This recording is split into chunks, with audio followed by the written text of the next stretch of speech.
Assalamualaikum warahmatullahi wabarakatuh.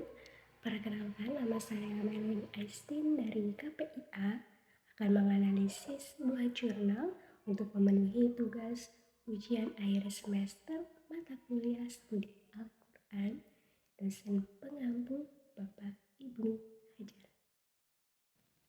Jurnal yang pertama berjudul Konsep Nasa-Masuk Jalur Nasu dan Implikasi Metode Pengajarannya di Perguruan Tinggi oleh Imam Masrur, Stein Kediri, Indonesia. Email imammasrur@gmail.com. Pada jurnal yang pertama ini, yaitu berjudul Konsep Nasakh Mansukh Jalaluddin As-Suyuti dan Implikasi Metode Pengajarannya di Perguruan Tinggi. Peneliti yaitu Imam Masrur. Sumber jurnal Realita, Stein Kediri. Jurnal Penelitian Realita volume 16 nomor 1 tahun 2008. Yang pertama judul. Artikel ini berjudul Konsep Nasakh Mansukh Jalaluddin Al-Suyuti dan Implikasi Metode Pengajarannya di Perguruan Tinggi. Judul tersebut mencerminkan isi artikel karena sesuai dengan kupasan teori-teori yang relevan yang ada di dalam jurnal tersebut. Jumlah kata pada jurnal ini sebanyak 12 kata dan tidak menggunakan kata class karena judulnya sudah sangat jelas. Yang kedua, penulis atau author. Artikel jurnal ini ditulis oleh satu orang yang bernama Imam Masrur. Penulisan nama penulis pada artikel jurnal ini sudah benar karena nama dituliskan tanpa menggunakan gelar. Yang ketiga adalah bagian abstrak. Pada bagian abstrak artikel jurnal ini terdapat penjelasan singkat mengenai isi tulisan dari latar belakang, pendekatan atau metode, hasil simpulan penting. Abstrak atas terdiri dari satu paragraf dan terdiri dari 127 kata. Tidak ada singkatan, kutipan, label, gambar, merek dagangan. Abstrak menggunakan bahasa yang jelas sehingga mudah dipahami. Abstrak boleh ditulis dengan dua bahasa, yaitu bahasa Indonesia dan bahasa Inggris. Menurut pendapat saya, isi abstrak pada jurnal ini sudah sangat bagus. Selanjutnya yaitu ada keyword. Jalaluddin As-Suyuti, Nasakh Mansukh Konsep Teaching Process. Yang keempat yaitu pendahuluan. Dalam artikel ini sudah memberikan informasi kepada pembaca untuk memahami tujuan spesifikasi kita dalam rangka teoritis yang lebih besar. Bagian ini juga sudah mencakup latar belakang masalah, seperti ringkasan dari setiap penelitian yang telah dilakukan dan bagaimana sebuah percobaan akan membantu untuk menjelaskan atau memperluas pengetahuan dalam bidang keagamaan. Selanjutnya yang kelima ada metode penelitian. Pada bagian metode penelitian ini sudah menjelaskan ketika percobaan telah dilakukan. Peneliti juga sudah menjelaskan metode pengumpulan data dan juga jenis pengendalian.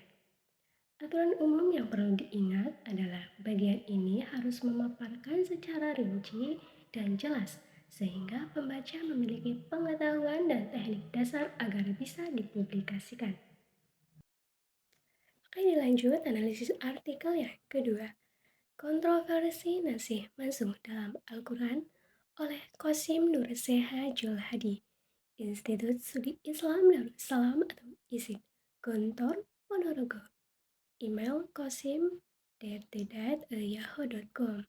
Jadi artikel ini berjudul Kontroversi Nasakh Mansukh dalam Al-Quran yang diteliti oleh Qasim Nur Seha Julhadi. Sumber jurnal yaitu Institut Studi Islam Darussalam, Gontor, Ponorogo. Yang pertama dalam segi judul, dengan melihat atau membaca judul artikel saja, kita sudah bisa memastikan bahwa penelitian tersebut membahas perbedaan pendapat mengenai nasikh dan mansukh. Tetapi judul artikel ini hanya berisi 4 kata yang tidak memenuhi syarat judul artikel. Yang kedua yaitu ada abstrak.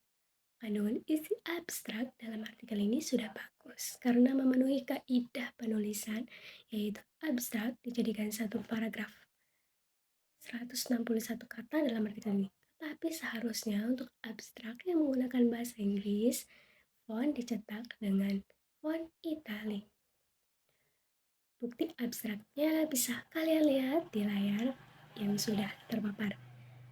Dalam penulisan kata kunci selanjutnya, seharusnya kata kunci font dicetak italic juga dan tanpa adanya garis bawah. Pada artikel ini bisa dilihat di layar. Ketiga yaitu pendahuluan. Pendahuluan di sini adalah pernyataan dari kasus yang diselidiki yang memberikan informasi kepada pembaca untuk memahami tujuan spesifikasi penulis dalam rangka teoritis yang lebih besar. Bagian ini juga sudah mencakup informasi latar belakang masalah, seperti ringkasan dari setiap penelitian yang telah dilakukan dan bagaimana sebuah percobaan akan membantu untuk menjelaskan atau memperluas pengetahuan dalam bidang umum. Semua informasi latar belakang yang dikumpulkan dari sumber lain harus menjadi kutipan, sudah disertakan dengan baik. Lanjut, yaitu pada bagian keempat ada metode penelitian. Dalam bagian ini, penulis sudah menjelaskan metode penelitian secara rinci dan jelas. Yang kelima yaitu ada pembahasan. Pada pembahasan artikel ini, peneliti sudah memaparkan dengan jelas pendapat-pendapat para jumhur ulama yang berkontroversi mengenai nasi mansuh dalam Al-Quran. Peneliti juga menjelaskan bahwa teori ini masih harus diteliti, dibahas, dan dikaji ulang karena para ulama klasik secara taken for granted telah melahirkan banyak kontroversi. Yang keenam yaitu ada kesimpulan.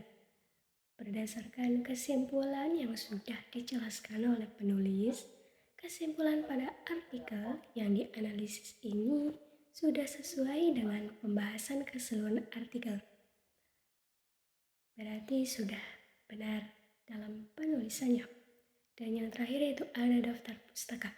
Daftar pustaka yang digunakan umumnya mengambil dari buku-buku yang cukup banyak dan sesuai apa yang dibahas dalam artikel ini. Penulis mampu memanfaatkan buku-buku itu untuk menguatkan tulisannya. Untuk tata cara penulisan daftar pustaka juga sudah benar. Menurut pendapat saya, pada analisis yang kedua ini juga sudah benar, tetapi harus sedikit lebih diperhatikan dalam penulisannya dan harus terus dikaji ulang.